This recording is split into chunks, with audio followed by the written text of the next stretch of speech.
We'll draw this analogy.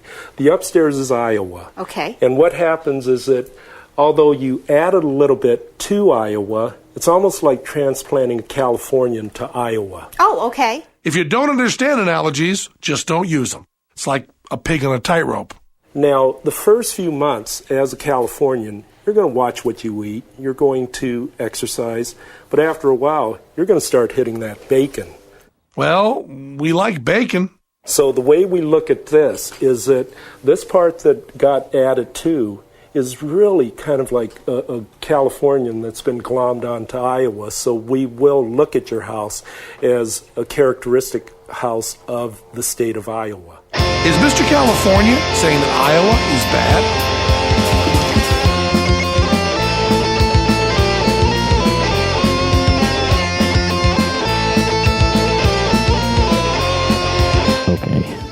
Okay. All right. It is February 21st. It's the 21st right now. This episode's going to come out on the 22nd, 2/22. How's your February been, Evan? It's been pretty all right. You got a fuckload of snow over there, we right? got 6 inches or so. That's not quite a fuckload. I would say any more than like 5 inches is a lot of snow. Yeah. What's the threshold for fuckhold? Threshold for fuckload? Fuckload, I think, would be like 10 inches or more. All right. Ladies? That's my definition. More than 5 is a lot. More than 10 is a fuckload, right? Yeah, I think that's correct. This was a holy week. I don't know if you I think Ramadan started the other day. I'm gonna express my ignorance on that. Yeah, no, I think it's all right. I mean, I don't even celebrate my birthday really, so don't be offended if I don't remember when your holy holidays are.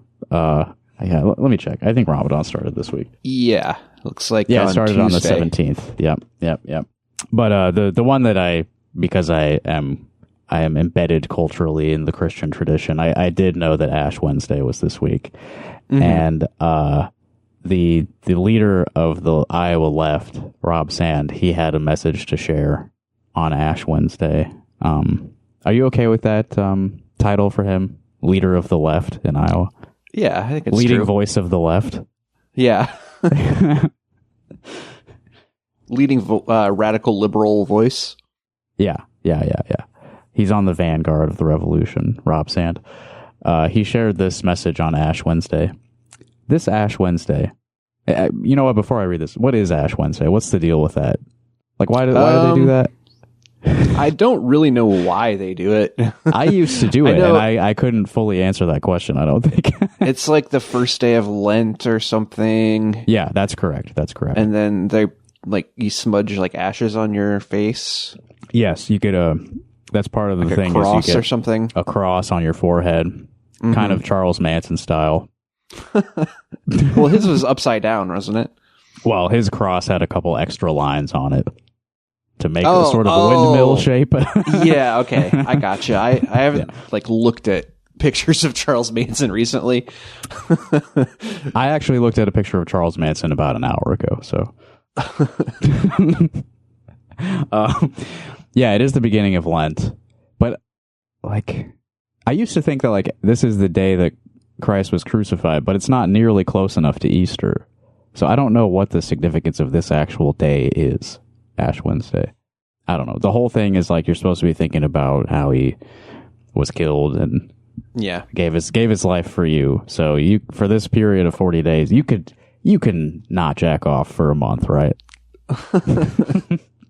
That's kind of how I took Lent as a teenager, was to feel a lot of guilt about everything. Yeah, is that what you gave up for Lent? I tried. Yeah, that's tough as a teenager. Yeah, a whole month. I didn't have the right mindset around that whole thing. I don't think back then. I didn't have the maturity to really weren't disciplined enough. No, I was trying to be, and I don't think that's the right time to try to impose that type of discipline on yourself. Yeah, for sure. Yeah, like you said, it just leads to guilt and unmet goals. Right. You should. You shouldn't need to feel such deep shame about that. But yeah, who was I going to talk to about it? Certainly not my parents. Yeah, definitely not. I never participated. I never gave up anything. Yeah. Anyway, that was Rob Sand's post about Ash Wednesday. Everything we just said, that's what he wrote on Blue Sky. All that. People are like pretty confused about it. No, this is what he said. This Ash Wednesday, I'll be praying that we stop conceiving of ourselves as enemies, even as we work towards different things. Because no matter our ideas, we are all children of God. That's a tough one. Even as we work towards different things. What are those different things? One is like complete like fascist oppression. Yeah, total erosion of any civil rights. All of your like any rights you have to express yourself as an individual and to like do what you want to do with your life. Take away as many choices as you have, so you must conform to one model of the American citizen, the ideal American citizen. That's I what personally think certain people are working towards. Yeah, I think identifying enemies is actually a pretty important thing.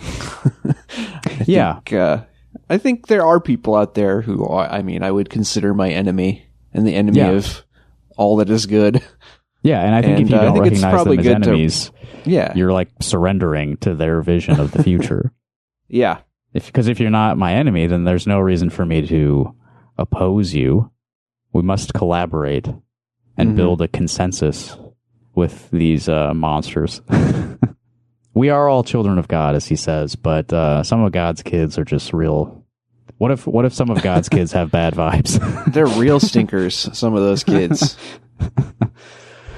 God has neglected some of his children, and it shows in their behavior as adults.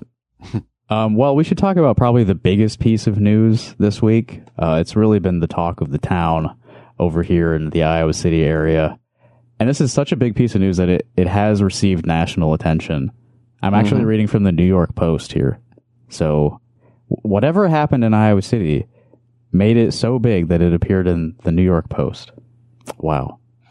This is written by Zoe Hussein, published on the 19th.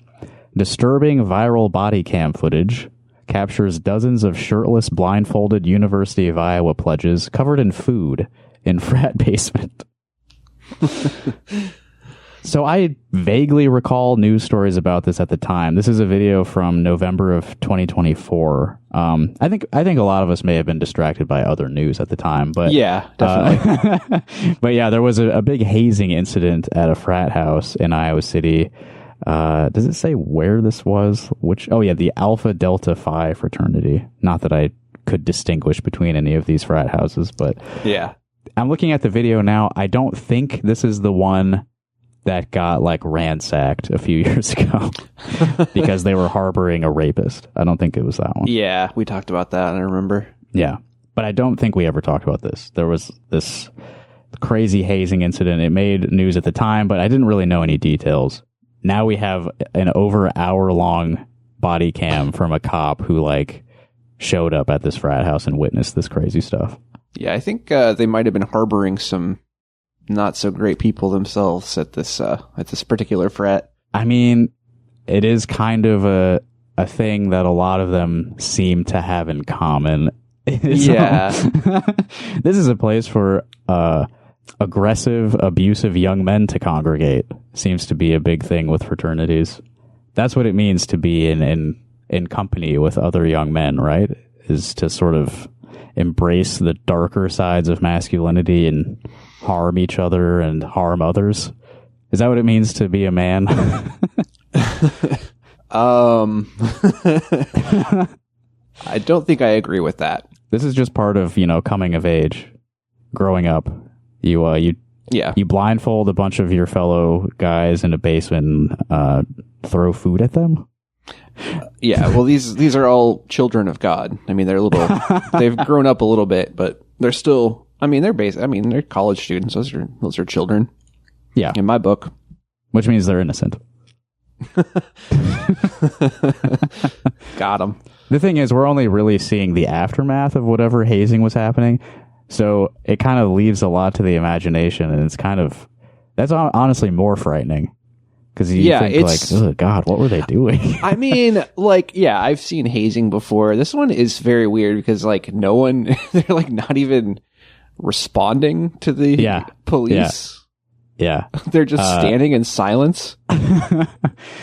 So the body cam captures police and firefighters responding to a fire alarm at this house. As officers made their way to the basement of the house, they discovered 56 shirtless and blindfolded pledges behind the door of a dark room with food splattered all over them. Looks like we have quite a bit of hazing, one officer tells a baseball cap wearing man in the house. I've already given multiple commands to clear the room and get out of here, but no one's moving, an officer said as the video panned to the silent, cultish crew standing in the basement. The officers also continuously asked for someone who was, quote, in charge, and for the, quote, house dad. I haven't watched much of the video, but house dad, is that like how they usually refer to that?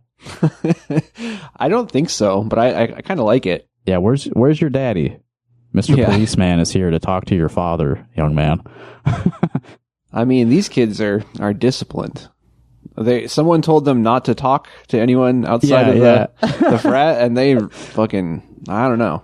There might have been some like threats, or there might have been some other ways to get compliance there, but they're fucking holding fast. Yeah, I had a band practice the night that this video came out, and Oliver he's in the band, right? So he was asking me if I had seen it, and he was talking about like, despite everything, like clearly these are like weirdo, abusive cult leaders. Despite that, he was kind of impressed at how they like knew not to talk to the cops. Yeah. One man dressed in a white hoodie stood in the basement doorway drinking a beer and identified himself as Jose. As he hands an ID to one of the officers, Jose, later identified as the 21-year-old Joseph Gaia, tells the officer, "I think it's fake." So that's not a smart thing to say to a cop. I mean, these people are so used to acting with complete impunity. They're just like, they don't fucking fear the police. The police are like just older versions of them. Yeah, that's how the cop knew to refer to the house dad. The house dad, yeah. He was probably from He a had frat his own himself. house dad back in the day. Yeah. Cops have they have a dad as well. The chief is like their dad, right? Yeah, definitely. I think that's how it works. They love that. Yeah, they love a nice clean hierarchy. Yeah, a nice patriarchal structure is what keeps the department functioning. Does anyone want to be forthcoming on what's going on? Anyone? Because you've got to see it from my perspective of what the fuck did I just walk into? An officer asked the group of unmoving frat brothers, many of whom were barefoot. Ugh. Yeah, it's not a nice looking detail. basement either. No, you don't want to. It's like an unfinished keep your shoes basement on down there. Yeah, the still image that they have on this article. Well, and it's like a low res body cam, so like that makes it even creepier. But like, no lighting. The floor looks kind of wet. There's like a reflection on it. Nasty, very nasty stuff. Gaia then crassly, that's the guy who handed him a fake ID apparently. Gaia then crassly responds to the officer, saying the fraternity is holding a, quote, celebration of life. At one point, he even wiped off a red splattered substance from a pledge's neck as an officer was determining if anyone was hurt, and asked the cop if he wanted to taste it. So, what do you think that could have been? A red splattered substance on a pledge's neck? Probably not blood. Yeah, I mean, probably ketchup. Yeah. Yeah. Ketchup, strawberry jam, or something. Yeah, could be that. Could be hot sauce. Anyway, I have the video here, and I kind of wanted to do an experiment with you, Evan. So this is an hour-long body cam video. I did not watch much of this at all. I thought that as we continue with this episode, I could just leave this video playing, and we could experiment with this sort of like distracted podcasting vibe. So like I'll leave it muted, but I'll just leave it playing, and we'll talk about some other stuff. Okay. And if something like catches our attention, we could like stop what we're talking about, pay attention to the video for a second, unmute it maybe.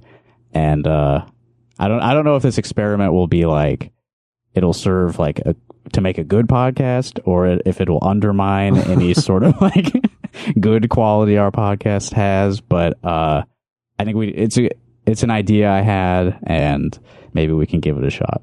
Yeah, I'm down. Okay, so it's playing now, everybody. We're seeing like the very beginnings of the video. The cops, the fire department have just arrived. There's some young men outside to meet them. They seemed a little bit nervous. Like, probably they don't want authority figures to enter this house. And you know why. A lot of splattered food on some barefoot boys in the basement. Yeah. So there has been an important development in the Senate race in Iowa this week. One of our favorite characters has decided Farmers fucked over. it doesn't matter that the farmers are fucked over. They're going to stay fucked over because I'm dropping out of the race. Nathan Sage is no longer running for Senate. How did you take the news when you first heard this, Evan, that Nathan Sage was out? It's a real shame. He was my guy.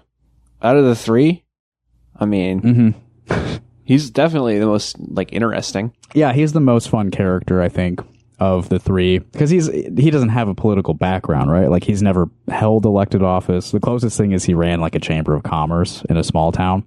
Yeah, that guy was like not wearing any clothes. All right, distraction number one. We've been distracted by a mostly nude man.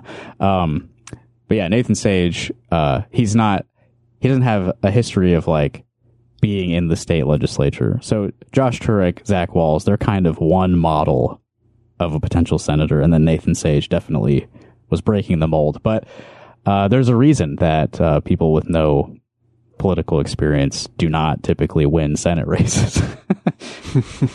And it's, money and institutional support. So he doesn't have it. Stephen Gruber Miller in the Des Moines Register writing about Nathan Sage's quitting the race. Nathan Sage endorses Josh Turek in Iowa's Democratic U.S. Senate race. Actually, you know what? I found a better article about this. Better because it has more shit talking. Because that's what we really want to talk about is... Surprising shit out. talk, to be honest. He endorsed Josh Turek, and he immediately started shitting on Zach Wahls. He cut a promo like he's a professional wrestler, which is kind of in line with his. I feel like he has the support of the professional wrestling community in Iowa. Like, if any like candidate for elected office in Iowa like has the support of the professional wrestling fans, then like it's got to be Nathan Sage, right? Yeah, it fits his image for sure. What's that thing in the back? That looks like a gaming PC or something. Did you see that? No, I didn't see the gaming PC. Was it like RGB? You see that back there? Oh, yeah. It looks like I don't know, maybe like a fan or something. Yeah. But yeah, it did have the glowing colored lights. So Laura Bellin wrote about this. So I'm gonna shift over to that because it's really, that's what we're looking for, is what did Nathan Sage say about Zach Wahls? Well, first, we'll get his quote about why he's quitting the race. I've always been honest about the impact of money in my personal story, but that reality is even more undeniable when running for office. As a true grassroots campaign, we simply were unable to raise the financial resources necessary to keep this campaign viable. In today's political environment, it takes extraordinary sums of money to compete, to communicate, to travel the state, and to ensure our message reaches voters. Too often, that system favors those with wealth, powerful connections, and established influence. All right, so there's nothing new there. We all understand how that works. The floor is so wet in this basement. Yeah. I mean, is it just the whatever shit that they were splattering on each other, or is it, I don't know, is there a water issue? Is it always like this? Yeah. Is this just like a torture basement 24/7? Yeah. And Laura wrote a piece a few weeks ago noting that Nathan Sage was spending a lot more than he was earning or bringing in donations. So that's not a recipe that's going to work out. So here's some stuff that he said about Zach Wahls. My interactions with people, what they don't understand is I read people very, very well, Sage said. So what does he mean? He's like, I'm an empath? Is it that kind of thing? Yeah, is he that guy? Definitely. I'm very good at understanding when people are actually sincere, when they're fake, when they are lying to me, and when they don't give a shit. Oh man, he's uncensored now. Yeah, Mask he loves off, dude. Farmers over. when they don't give a shit. I'll just be blunt honest with you. Zach Wahls does not give a shit. He is an artificial fake politician that wants the next notch in his belt to be able to follow his career path of being in Washington. He cares about that. I am not going to beat around the bush around that. Josh Turek, on the other hand, was a human being to me. He said this like to a crowd of people in Mason City. This was like at a live event. I'm actually very good at determining when a person I'm talking to is a human being. That's what he said. I like to think that I am good at that, but who knows? Yeah, I don't know. Reptiles, aliens. Yeah, you ever seen the movie They Live? I don't have the glasses that show me the truth. Yeah. They are among us, and we don't even know it. That's Jose, the guy in the white sweatshirt drinking a beer in the doorway. Mm-hmm. Looks like a Bush Light peach. That's kind of what I expect from these frat guys. I'm going to unmute this for a second. Yeah, they're keeping their mouths shut, huh? Do you guys know how the fire alarm got set off? Or just run? It's manual. Whoa. Did you hear his voice? This one's the hallway here. Okay. I did see people commenting on this. All right, the cop asks, do you guys know how the fire alarm went off? And then Jose, the guy in the doorway, listen to his voice when he responds to that. Do you guys know how the fire alarm got set off? Or just run? It's manual. Goes off. So it's this one. They're like so hoarse. Yeah. Oh God, what were they doing? just screaming at everyone, I'm sure. This is how you get into a frat. You get food thrown on you, blindfolded in a basement, and then screamed at. I would simply not join a frat. Well, and I didn't. Yeah. Yeah. I don't think there were any frats where I went. Really? I almost was interested. There was like a very music focused fraternity at my college. But I went to one like meeting and I was like, you know what? This sucks. I don't want to do this. All right, here's a bit from the Des Moines Register. Sage said he's spoken with both Turek and Wahls, and he doesn't believe Wahls is, quote, really here to fight for us. I don't trust him. He comes off as not genuine, not authentic. He comes off as fake. He comes off as somebody that just thinks he's supposed to be there. I mean, this doesn't really contrast with this is kind of what we all have thought about Zach Wahls. Sure. Yeah, and it's like to some extent, isn't that like everyone in politics? Yeah. Like I don't know. It's like on one hand, it's like yeah, of course, no shit. On the other hand, it's like a guy in your position is not supposed to be saying that so bluntly. So I guess that is something that's fun about Nathan Sage. Yeah. Is that he's willing to do that. Yeah. And I think like this is the most attention he got in the entire race, is dropping out and talking shit. So honestly, respect for that. You spent months on a kind of doomed long shot primary campaign. I think he did get on TV a few times, but wasn't really gaining traction. So I think he got some initial traction, but this is like before Turek had announced, and it was like right after the "we're all gonna die" quote from Joni. Right. Yeah, it's a good time. So that helped a lot of Democratic candidates. And then this is a quote from the Gazette where Nathan said, "I wanted to meet with Josh. I wanted to see him for the man he is. I wanted to see Zach for the man he was." Ooh, I wonder if there's something to that, like Ouch. Present versus past tense. Yeah. Josh Turek is a man. Zach Wahls was a man. What is he now? Are we supposed to think about that? And to be honest, it was actually easy. Josh is a real person. We had a real conversation. It was very easy to connect with Josh. It was very easy to understand Josh. On the flip side of it, Zach was the artificial person he is. It was very not real. He is AI. Once again, he has the They Live glasses. Zach Wahls is an android.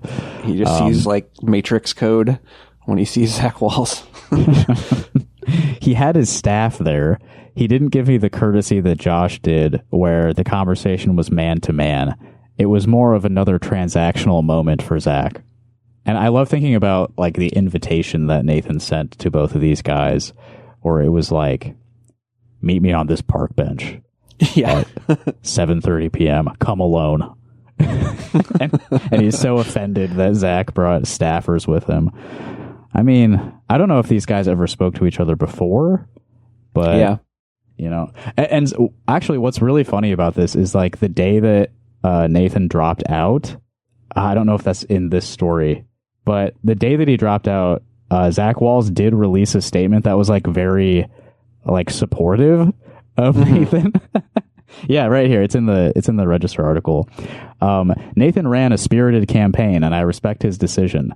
Our campaign remains. Oh no, this is actually after Sage had been insulting him. Let me pull it up. I want to find what he said, because it's really like pretty standard like stuff. And then like I think just hours later, Nathan Sage is just like savaging him in the media. Yeah, this is the quote from the Wahls campaign, the day that Nathan Sage dropped out. Nathan Sage brought real urgency and heart to this race, and I'm grateful he stepped up for Iowa. I know what it costs to run for office, not just for the candidate, but for the people who love them. And I'm thankful for the time, energy, and sacrifice Nathan, his wife Amanda, and his family have put into this campaign. Nathan's also right about the bigger point. If Democrats want working-class Iowans to trust us again, we have to earn back that trust by showing up and actually making Iowans' lives better. Right now, wages aren't keeping up, grocery bills keep climbing, healthcare is way too expensive or unobtainable altogether. Retirement feels less secure and further out of reach. These are problems that Nathan talked about on the campaign trail, and these are problems that Democrats must address if we're going to win this election. I admire Nathan's courage to speak truth to power, take on corrupt corporate interests, challenge the broken political status quo, and push this race to be about real life for real people. I wish him and his family the very best. I'm excited to see what he does next, and I look forward to working with him in the weeks and months ahead to deliver for Iowans. Like, honestly, nicer and like longer than most statements of that kind. Definitely. and immediately Nathan is like, this guy is full of shit and I hate him. Well, that's what's fake about it, is it's too long and too flowery, you know? Right. It just proves his point. He's fucking fake, man. And then we got this from something in the Iowa Mercury. I think this is a Substack where this guy interviewed Nathan Sage. Sage said Wahls is guilty of what journalist Mark Leibovich terms the DC scalp stare. The DC scalp stare. Never heard of this. Yeah, it's a strange term for something that I think everyone kind of understands. That's when people at parties and other social events in the nation's capital look over the heads of those with whom they are talking to see if more important people are approaching. So that's maybe something that everybody has experienced, you know. You got to be tall to be in DC. So you can see other people's scalps and see over their head to see if there's other powerful people around. See, that's why Randy Feenstra really belongs in Congress and not here as the governor. It's Right. because he's the master of the DC scalp stare. Like he has a genetic Zach Wahls advantage. is tall too.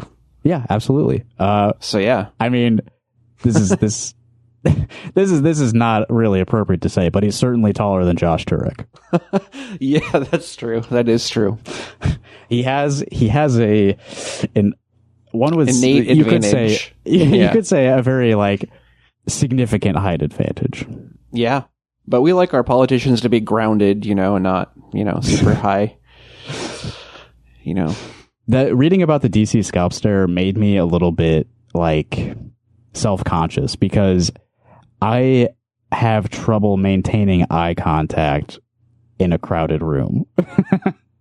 And I do, if I'm like talking to somebody, I do tend to like look around also, but I'm not trying to look for someone better to talk to.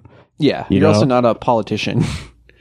Your job isn't to like butter people up. Quite the opposite. I'm always about tearing everyone down. Trying to be abrasive and I'm seeking unfriendly as I possible. want to be disliked. Yeah, that's what I'm trying to do. Zach will look at you, look past you. He doesn't look at you in the eyes. God, so fun. So now there's sort of what's going on is like, so Josh Turek and Zach Wahls are not really different guys. Like, despite everything Nathan was saying, like, it's a couple guys in the Iowa Senate, like, they're pretty much the same. They have like the same ideology, essentially. You can look at their voting records and it's like, how are you really going to differentiate between these two guys? Turek is being pushed by like Chuck Schumer, apparently, is like the message going around. Like, this is who the DC Democratic establishment wants to run, is Josh Turek. Maybe because it's a more compelling, like, he's a better character, like it's a more compelling story. You know, he did come from kind of nothing. He's got, you know, a Paralympic background, which is pretty interesting, you know. Mm-hmm. And he won in a red district or whatever. Yeah, that too. The electability argument that he overperforms other Democrats in a red district. And then Zach is sort of trying to portray himself as more of like an insurgent candidacy. He got the Pete D'Alessandro endorsement. Yeah, I saw this that. Week. So he's sort of courting like the Bernie, whatever remains of that energy. Which is pretty funny, considering he was... I don't think he was a Bernie guy. No, he was a Warren guy. And before he that, caucused with him. Yeah, I was I was in the room with him in both 2016 and 2020. Zach is my state senator and lives not far from me. Yeah, he was enthusiastically supporting Hillary Clinton in the 2016 county and district conventions, and he went for Warren in 2020. And yeah, I mean, whatever. He ran our caucus in 2020, was perfectly fair in like deliberating everything, so I don't really have anything against him in that regard. But I don't know, man. I don't really care who wins this primary. Yeah, same. Speaking of things I don't care about, though, let's move on to another thing that no one should really care about. Well, actually, hold on. I'm looking at the video over here. We got a bunch of shirtless guys. One of them's wearing a tie, though. So let me see if there's anything here.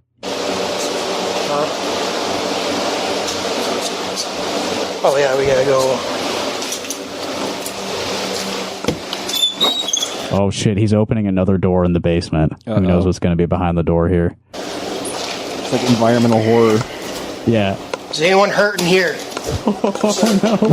Is anyone not involved in this here? Oh, shit. This kid's like in a closet. Looks like you have a shirt on.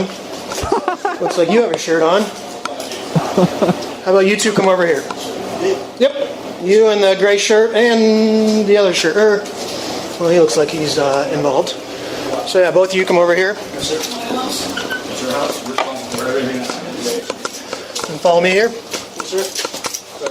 This really is horrifying. Yeah, I bet it smells crazy in there.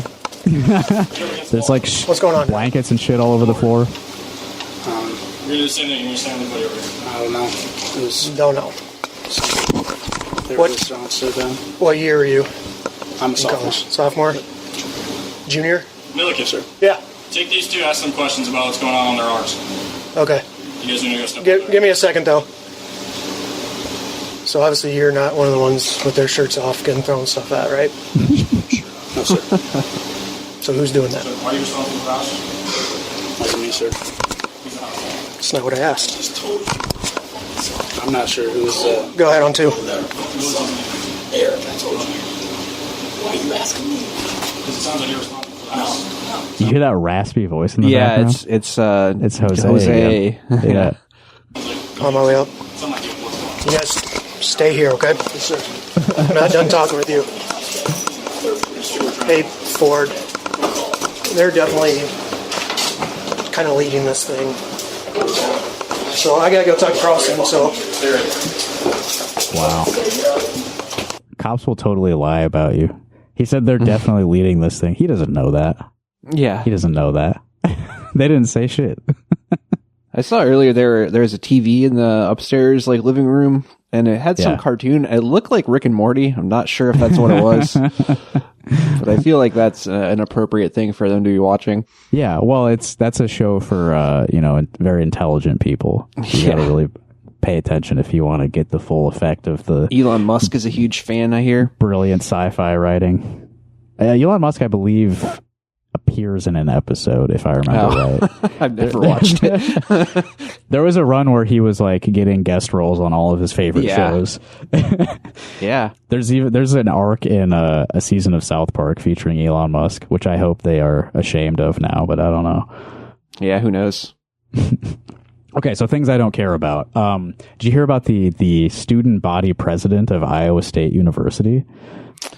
I saw some Republicans using it to attack Rob Sand for some reason. Right. It's kind of tenuous. Normally, no one should care at all about student government, right? But it is a state institution, so like, you know, we all do have somewhat of a stake in this, I guess. But what's really like, what really attracted my attention was that Adam Steen, Republican candidate for governor, was like really going off about this.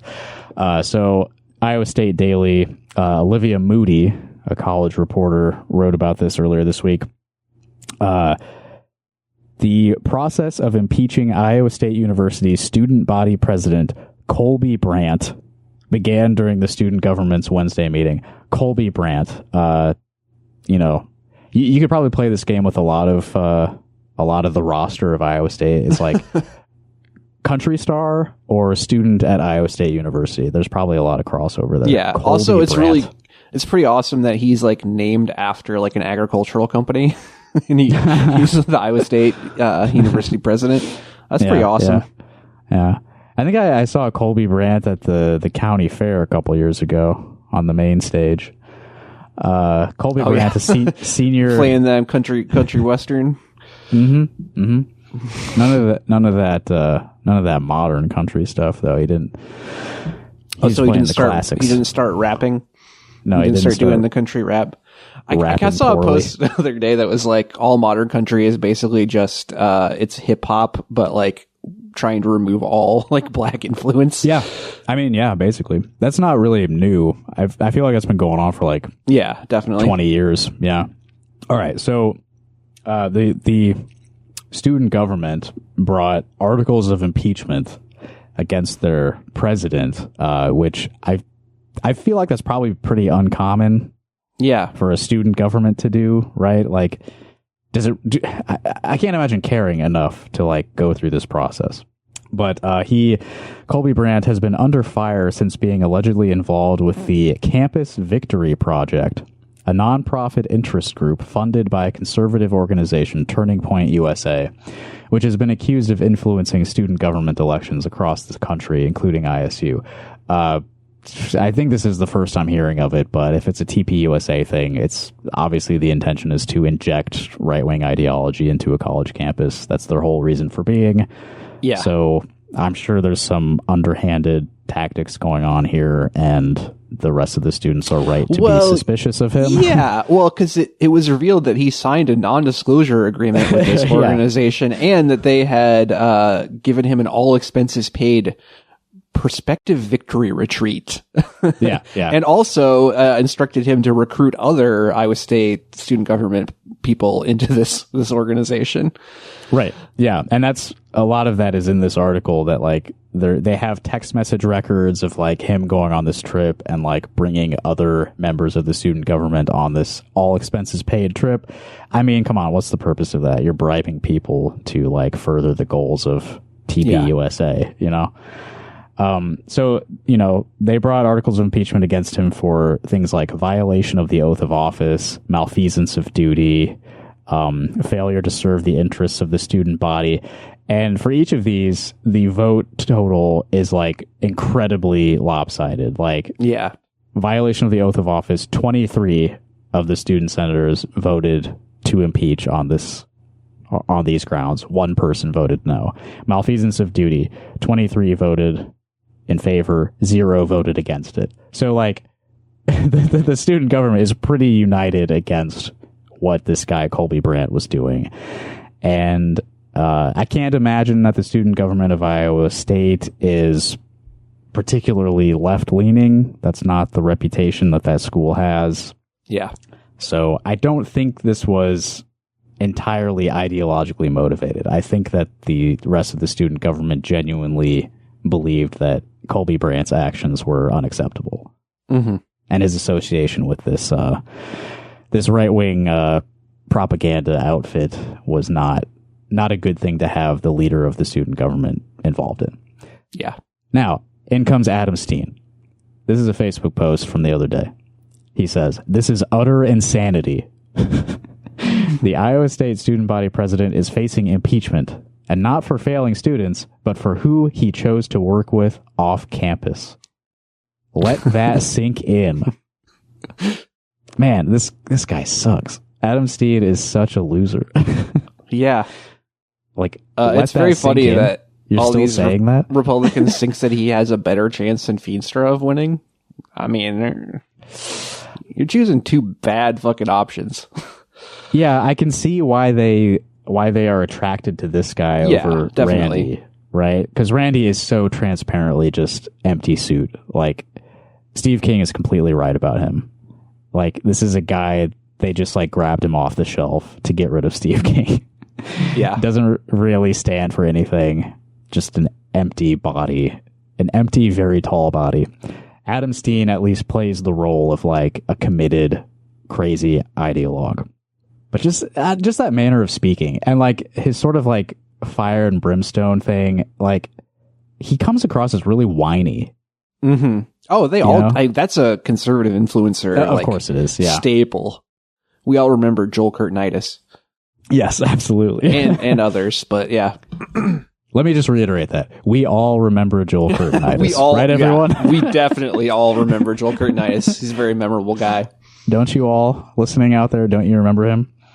Well, go look up his Facebook or Twitter page. I mean, you're going to see some whining. Since when do we punish young leaders for engaging in civic life? Since when is freedom of association a crime? Universities should encourage debate and participation, not silence it. And before I continue, I mean, do I even need to say it? Since when is freedom of association a crime? Well, Adam, what about association with like certain religious groups? Do you consider that to be a crime? Do you consider like you think you should be able to ban them from government buildings because of their association with a certain religious figure that you believe is the enemy of mankind? But also, like, this isn't the university silencing him. It is like his fellow students. Yeah. Deciding that he shouldn't be in charge of everyone. They do not want him representing them. Yeah. And let's be clear. Iowa State is a regent university funded by Iowa taxpayers. Public dollars should never support punishing students for lawful political involvement. America was built on freedom. Imagine the national anthem is playing as I say this. Yeah. Freedom to think, to organize, to speak, and to participate in the political process. That freedom doesn't end at the campus gates. The campus gates? You got a gated campus? Yeah, what the hell? It's a public university. Yeah, exactly. Kind of undermines the point he was just making. That, like, this is a place for all of us. If we allow this to stand, we're telling the next generation that some viewpoints are protected and others are targeted.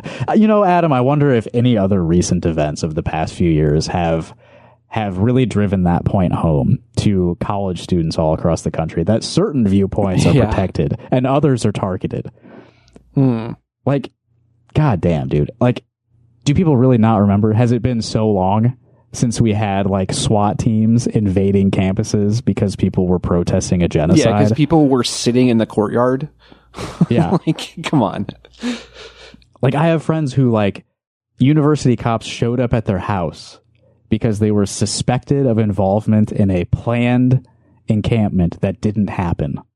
You know, like, campuses are targeting certain people for certain viewpoints and always have been, right? And it's certainly not the fucking TPUSA types. These are the people who are, like, at the top of the pyramid, always. They're always, they always get what they want. They always get away with doing and saying whatever they please to everybody else on campus. Yeah. Also, no one in this we're looking frat at the group guys was right now. Yeah, no one in this frat group was prosecuted. All charges against Jose were dropped. I think they did get banned from campus or something. The fraternity has been suspended since until 2029. Oh, okay. So That means they just have to join a different one. The fraternity thing is a good example of that same thing, where like all of these fraternities have the same reputation. They abuse each other and themselves constantly. They are just rampant bullies and rapists. Like, that is what these fraternities breed year after year after year. That is the purpose of these organizations. And when they are caught going a little bit too far from time to time, when they actually have a moment of being held accountable for their heinous actions, they're never punished to the extent that like anybody outside of this structure would be. Mm-hmm. They're temporarily suspended, and then in a few years they'll just do all the same shit again. That's why that big protest happened where a car got flipped over, is because people know that they're never going to be held accountable for their actions by the people who are, actually in charge. Because this is what funds... And they know that. And they know that. Yeah, absolutely. That's why they do it, Yeah. They're being trained for a life of, like, impunity. Yeah. No lessons learned ever. No. Why would they? Why would they learn a lesson when their whole life's going to be like this? This is like the Donald Trump mold of person. Yeah. From beginning to end. Never, ever get in trouble. Do whatever you want. Freedom. This is exactly why we must fight to keep Iowa free. Freedom means freedom for everyone, especially our students. Yeah, I mean, you could pull up the Adam Steen campaign platform to see if he really believes in freedom for everyone. Obviously not. You don't need us to say that. But the Iowa GOP themselves decided to intervene and weigh in on this. So, according to Iowa State University student government, political involvement is only a problem when it's for Republicans. You're a political party. Yeah. Stop talking like this. Another, once again, very whiny. Yeah. I've heard the term soy right. Yeah, they're really leaning into that. Rob Sand for Iowa's staffer was one of the impeachers. Will Rob join us in calling for an investigation into this clear attempt to punish a conservative student for his political beliefs? So I guess one of the members of the student senate at Iowa State it does something for the Rob Sand campaign. I saw her LinkedIn, and she is a volunteer. She's a volunteer. I don't think not even paid, huh? It's not. Yeah, it's not even like a staffer position. It's like it's nothing. Yeah, not the same thing at all compared to this other guy going on all expenses paid, like vacations. Yeah, I mean, what do you think is happening here? Like, TPUSA has they're funding this project that's like, pick out conservative, like, elected leaders of student governments, pay them to push your agenda on their campus. It's sort of like they're just buying up kids. Yeah. Steen weighs in on the Rob Sand connection as well. Not redder or bluer, but better and truer. That's what Rob Sand claims to believe. But when it comes to an ISU student who supports TPUSA, that message falls apart. Yeah, like who reads that and even knows what the fuck he's talking about? Like, you have to be so tapped into conservative vengeance politics in Iowa to like even know what the fuck he's talking about. Yeah. I do think that, so he really loved like Charlie Kirk, and I think he like went to a TPUSA thing like a few months ago. I remember seeing posts from him about that. I do think that could backfire. Like, if he manages to win a primary and then he's in the general, and it's like, I love Charlie Kirk. I think TPUSA should be on every campus in the state of Iowa. I don't know if that's really that appealing of a message to a general voting audience. Yeah. I don't know if they realize this, but Charlie Kirk is just like a meme now. Like, people are like, probably one of the most disrespectful deaths of all time. Like, a Rob Sand staffer is reportedly helping push efforts to oust Colby Brandt. It's ironic to run a campaign centered on coexistence, yet attempt to shame political opponents out of existence. like the entire student senate agreeing that this is a bad look for their president to be bought and paid for by a right-wing propaganda organization means we're shaming him out of existence. He's been erased from history by So woke. which is it, Rob? as the saying goes, rules for thee, but not for me. Like, goddamn, Adam, you're coming across as like Gotcha. Bill Maher level. Like, Yeah. so fucking. Definitely Bill Maher coded. I liked the comments on this Facebook post too, so let's let some of those shine. Here, Kate commented on Adam Steen's Facebook post. If the kid was using his leadership position to promote and recruit for an outside organization that was paying him, then it would make sense that Sand might be against that because he's an auditor. He would not like public or government leaders being influenced by a for-pay job outside the system. Melissa, isn't this a student organization run by students? Which I think is good to remember, is like, you are a grown-up. Why do you care about this? Yeah. Republicans are going to lose to the Democrats if we don't start supporting and backing full legalization of marijuana. Oh, hell yeah. Christopher is really focused on the true issues here. Great comment. We got a guy named Jorge who commented, it will make sense as soon as we all see Rob Sand mentioned in the Alien Files. Ooh, the Alien Files. I did see something about that like Trump is declassifying some alien files. I mean, I don't know. Haven't they been talking about that for like years? I think that's always something you sort of like break glass in case of pedophile emergency. You know? Yeah. It's like the limited hangout thing. It's like, yeah. We're going to give you some stuff to chew on for a while. I didn't read this, but I also saw a headline that was like, Obama says aliens exist, but he hasn't met them. That sounds like a thing that you see on like a local news website, you know, like one of those like really shitty ads. At the bottom, yeah. Yeah.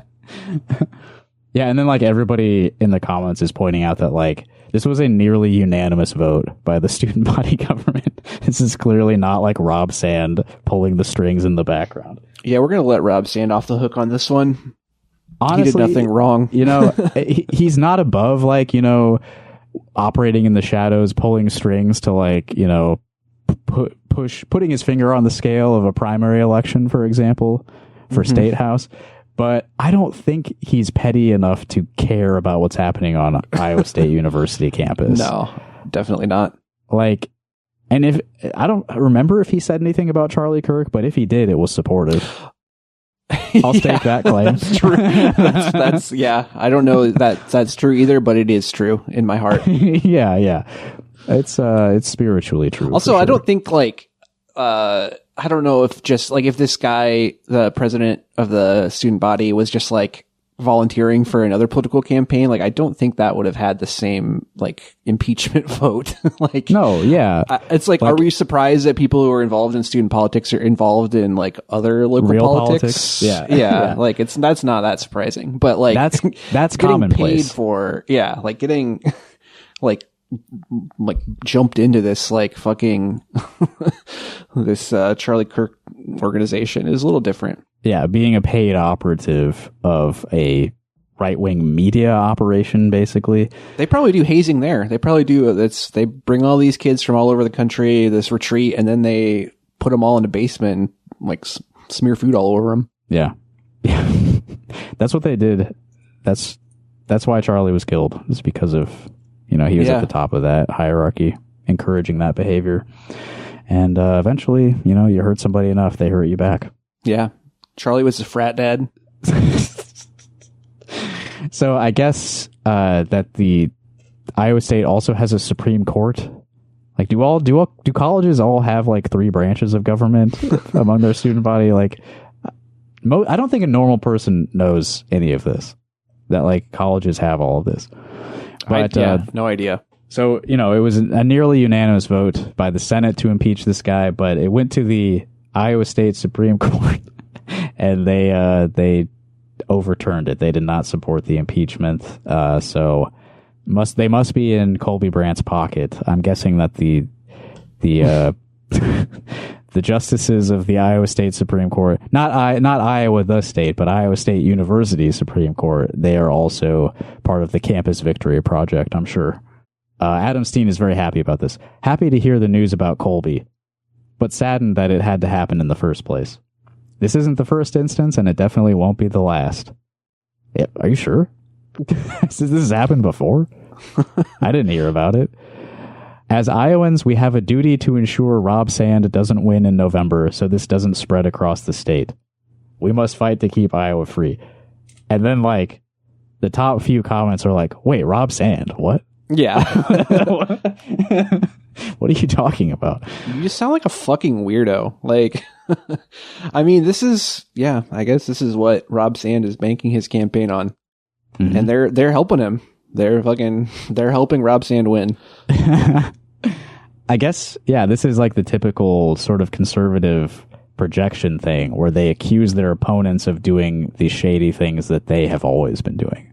Like, yeah. Rob Sand is trying to influence the students on campuses to like deflect from the very obvious like paid student operative for TPUSA that is like at the top of the student government. Yeah. Whatever. Stupid. Before we wrap up today, we should probably talk about Funnel Week a little bit. So Funnel Week is like there's a deadline for bills in the state legislature. They have to have passed out of committee by a certain date or they will not be considered for the full legislative session. So this week was the week where a lot of bills were taken out back and put out of their misery. There's a great article on Iowa Capitol Dispatch. They always have a great roundup when this happens. Robin Opsahl, Brooklyn Drazy, and Cammie Coons at Iowa Capitol Dispatch listed all of the bills that have survived Funnel Week and were killed by Funnel Week. I swear I read every single word of this article last night, but we're not going to read all of it now. Yeah, it's long as hell, but definitely a good read.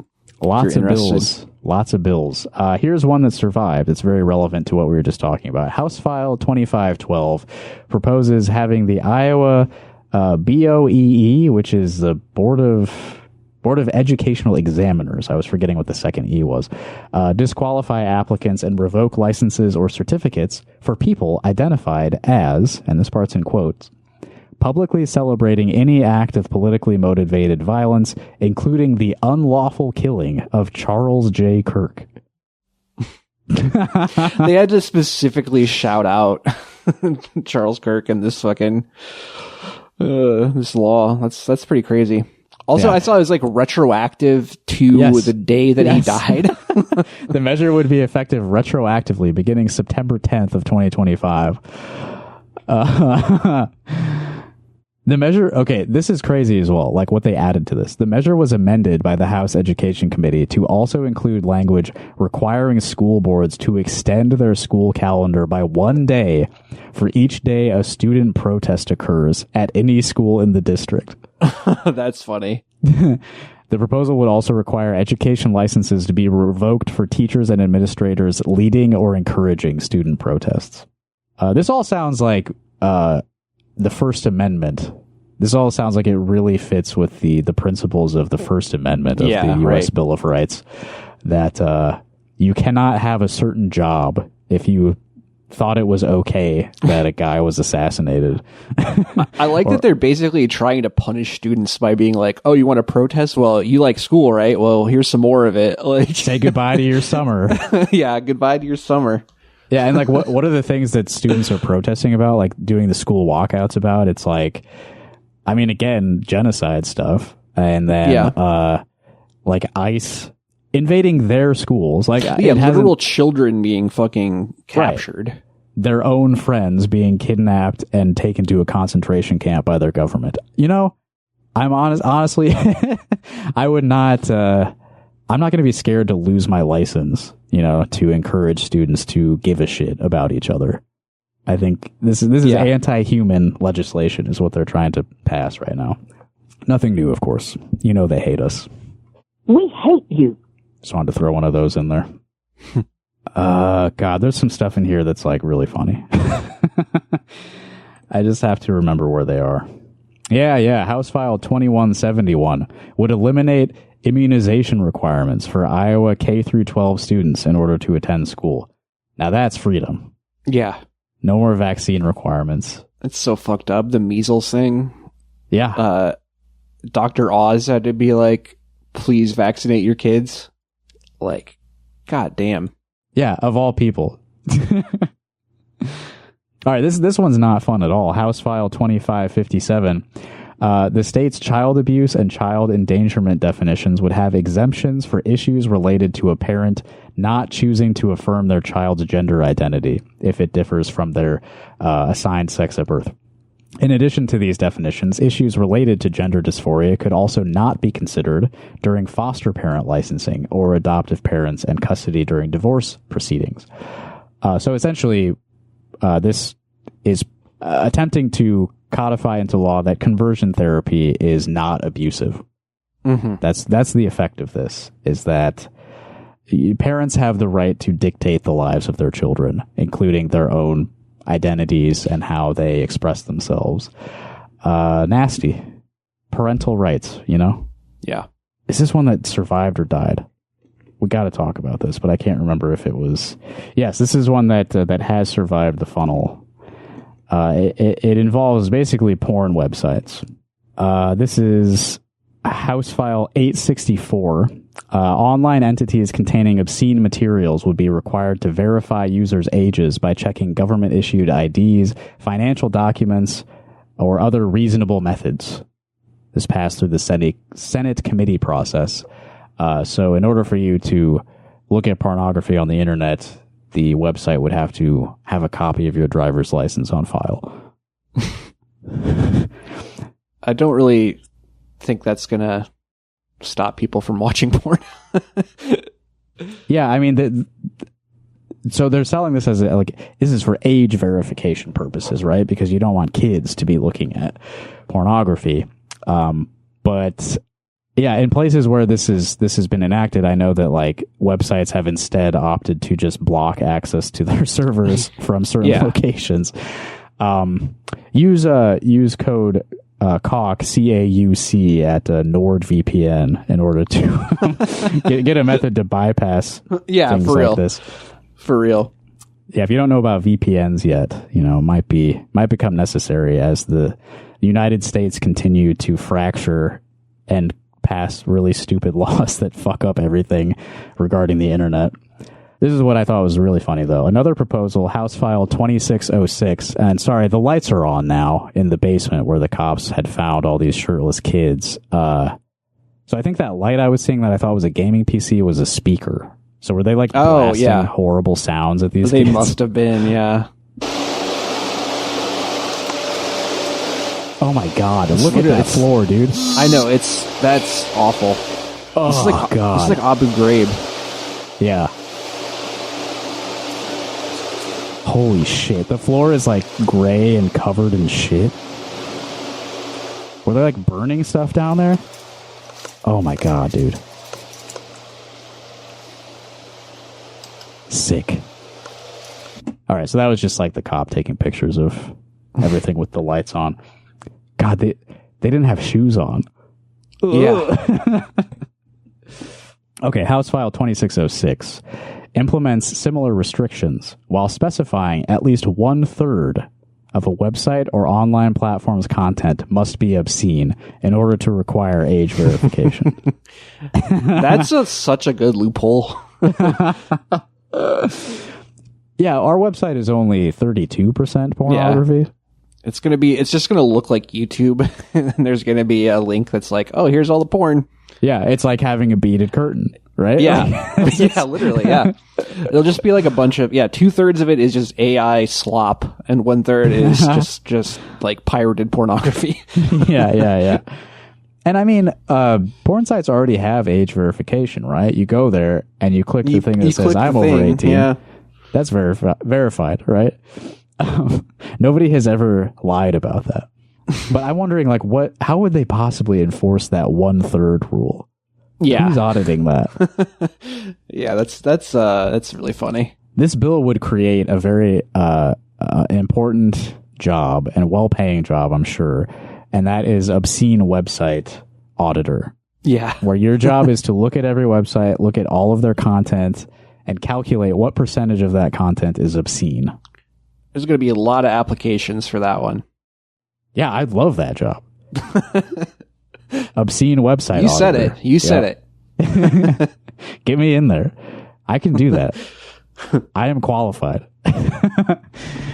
We've also got House File 2311. which is also still on the table, which would require the state treasurer to establish a bank for silver and gold so that Iowans could use these precious metals as legal tender in the state. That's so cute. So you should be allowed to go to the store and pay for your items, not in cash, but in little chunks of metal. Does that mean that they have to take it too? Yeah, I don't know. Because I feel like most businesses do not, no one wants to go to that trouble. Yeah, it's such a fucking pain in the ass. There's a What do you reason do? why, chunks of gold have never been actual currency. Right, that got phased out pretty fucking quick. We have fiat to sort of standardize the whole commerce system. So what you keep like a scale at the counter or something, and you you have to train your cashiers to you have to constantly check the price of gold to see what the there's dollar that too. equivalent is. This is helping everyone. I thought this was also probably worth talking about. House File 2544, would require the Iowa Board of Education to publish an annual anti-Semitism report, identifying each complaint or incident of anti-Semitism and outcomes of investigations at Regents universities, community colleges, and public school districts. The bill would use the International Holocaust Remembrance Alliance's working definition of anti-Semitism to define these claims, which we have talked about that probably over 2 years ago. That definition of anti-Semitism is criticized by a lot of Jewish people. Yeah, because it basically says criticizing the state of Israel is anti-Semitism. Yeah. And obviously the intent of this is to squash any criticism of Israel and to shut up anyone protesting the genocide. Again, this is something that they're very invested in. But it's so interesting to see this alongside the complete dismantling of any acknowledgments of racism in any other category, right? They're banning they tried to ban private colleges from having any sort of DEI programs. Yeah, that's one of the bills here that's passed the committee. And you're not allowed to talk about slavery in certain contexts, but anti-Semitism, that is rampant.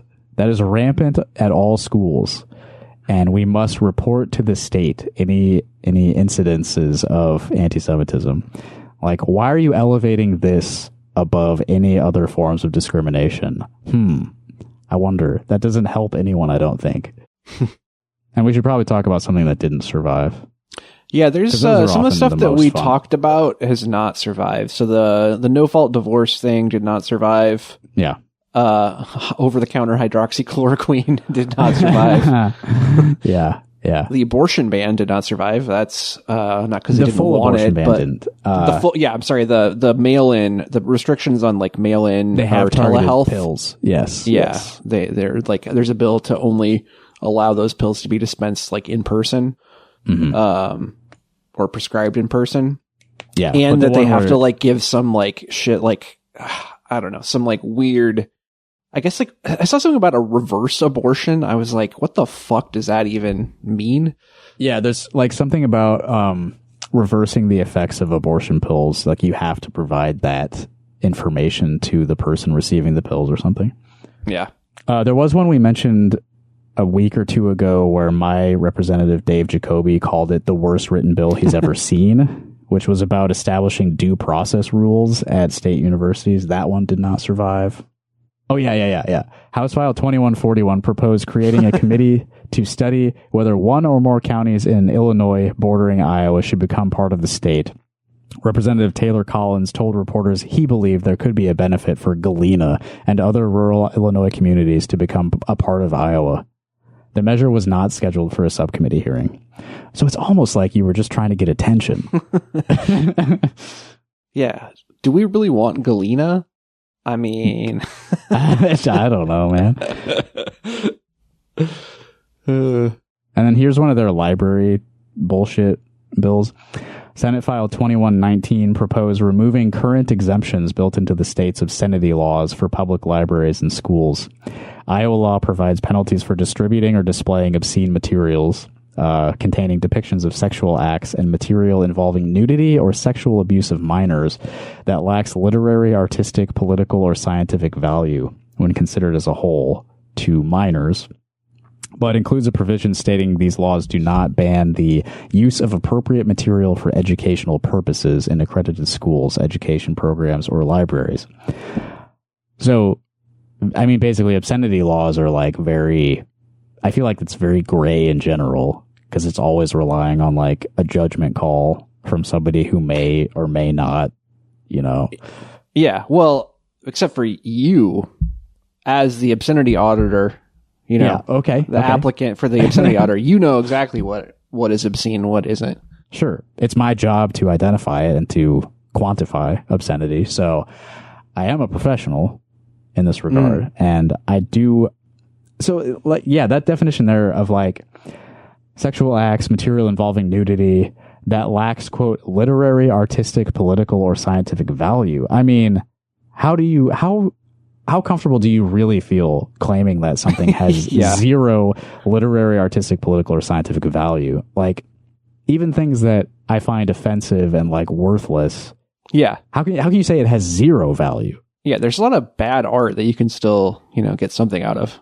Yeah, and like and it might have naked people in it also. Right. Yeah, like even depictions of things that you are not socially savory.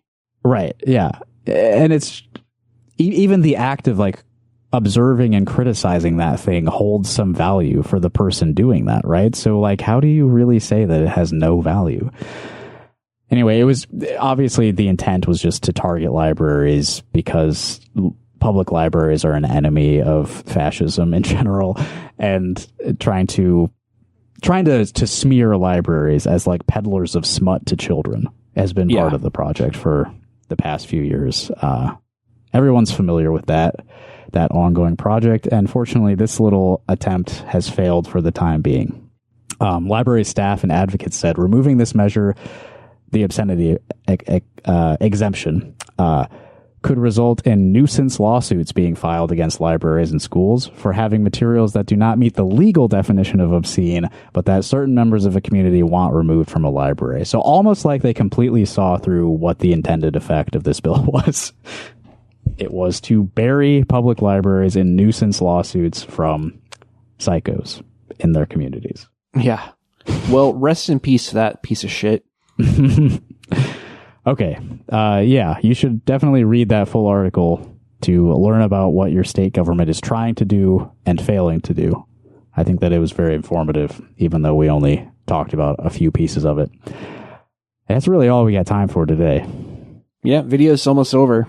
Got 5 minutes left, looks like. Yeah. So let's plug some stuff real quick, and then we'll hear like what's happening in the video. So the flock stuff that's been ongoing, there is a Coralville City Council meeting this Tuesday where we believe the intent is for the City Council to vote to end their contract with flock safety, which is very exciting. We've been pushing for this since July. It's been a concerted effort by a lot of locals, and it's finally happening. So I think it would be a good idea for people who are able to attend that meeting and to encourage them to finally, after all this bullshit, make the right decision after a series of wrong decisions. So this Tuesday, February 24th, 6:30 p.m., Coralville City Hall. I plan on being there, and I might even give a public comment. Hell yeah. What else do I have going on? Weapon X, my duo with Will Yeager, is playing at Trumpet Blossom on March 6th. Keith Wecker, saxophonist from Vancouver, is touring. He's going to play a show. We're going to open for him. U-Day duo, my friends Levi and Charlotte, also are playing March 6th, Trumpet Blossom. A lot of saxophone that night. It'll be good. Lou Sherry, a band that I play saxophone with also, is playing in Cedar Falls on March 7th at Octopus. This is the first time I've ever been to Octopus. I've heard so many good things about Octopus on College Hill in Cedar Falls. And finally, I will play there, along with the bands Running Man and The Value of Human Life. March 7th, Octopus. And Ascended Master, the hardcore band that I'm in, or according to an article I happened across last night, we are a melodic death thrash band from Cincinnati. I don't think that's accurate. Well, yeah, that's what happens when we don't have anything on social media or Bandcamp. Yeah. Is people think we're another band with the same Leave name. the journalists to their own devices. Kind of a fair assumption, I guess. But yeah, Ascended Master is playing at Frat House on March 28th, along with Nequient and Black Cross Hotel. I think both of those bands are from Chicago, though I'm not super familiar. March 28th. All right. Do you have any thoughts about anything we said today? Would you like to yell at us? Would you like to praise us? Would you like to blaspheme us? Call 319-849-8733. Leave us a voicemail. We'd love to hear from you. Do you want to support the show? Do you like it so much that you want to give up some of your money so that you can have more of it? Go to patreon.com/rockhardcaucus to do that. We do not yet accept chunks of gold or silver, but or crypto. That is, yeah. But Patreon is working on that. They will have to, if that becomes law in Iowa, they will have to abide by that and accept chunks of gold and silver for Patreon subscriptions. We have released 3 episodes of Talking Shat recently, talking about William Shatner and a TV show he filmed in Riverside, Iowa. And speaking of TV, Tony and I also released a 2-hour episode talking about a Sonic the Hedgehog cartoon just a couple days ago. And that was only Nice. one season of the show, so we might have another 2 hours soon. All right, we're going to close out with some music. I bought this CD the other night. It's like a homemade and burned CD. It's a soundtrack to a film. I was at a film scene on Wednesday, Ash Wednesday. They showed an Evil Dead movie because of the character Ash from the Evil Dead series on Ash Wednesday.